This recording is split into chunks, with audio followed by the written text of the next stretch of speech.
Ginaaghat ng Tacloban City Government ang mga real property owners nga singabuton ang serbisyo nga igin na papadangat ng Republic Act 12001 o Real Property Valuation and Assessment Reform Act agud igsettle ang mga long-overdue obligations sa pagbabayad hin buwis han iraliwat ang mga propyedad agud diri makakarawat hin penalty. Ang Republic Act 12001 o Real Property Valuation and Assessment Reform Act inusa nga pitadhan gobyerno agud matagan ang mga property owners nga nakakuhahin propyedad ugsa ang July 2024 pero waray makagparehistro ha Assessors Office hin sakto nga higayon na agud mabaydan ang ira mga kabaraydan. Sumalakan City Assessors Office OIC Hela Vincent Quijada, matatagan hin tax amnesty ang usa nga property owner kun ang mga ini in mayadagin kakaptan nga tax decleration.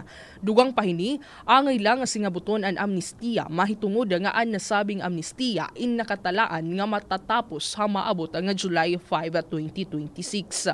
Subay itong Section 30 han RP Vara Law ang mga individual nga nagaangkon hin unpaid o waray pa kabaydi nga mga real property taxes ug saan na July 5, 2024 in makakatagamtam han usa nga rare opportunity agud igsital an ira mga obligasyon without penalties, surcharges or interest. Para han mga real property owners encourage kamo nga mag-visit kamo office, anamong office in April ang andang pagserbisyo. So isugan man yung mga different nga mga services like transfer of ownership, certified copy of tax declaration, certification from certificate of non-improvement, certificate of land holdings para ito ang mga requirements ay iba mga agencies. So, other than that, kailangan liwat ang mga real property owners may kinakaptan nila ng mga may titulo at ang resiban nila title, kinahanglan maparegister nila sa publing 60 days base ito ay manduhin balakod nga maparegister ang among office kay kung diri maparegister in sa publing 60 days biyan magkakaadang mapipinalize madako ang pabayad. Parahan mga titulo nga waray pagdamang start ang ira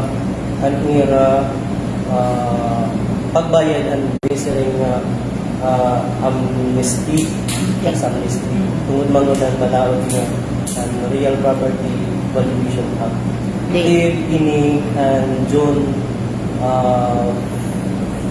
2024. Kung may dana, may tax declaration, yung waray hindi bayad-bayad.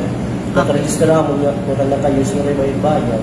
So, makakabili yan yung tax amnesty. Tikang Habombo Radio Tacloban ini Bombo Ninya magpili and this is Bombo Radio Philippines, the #1 and most trusted source of news and information, basta radio. Bombo!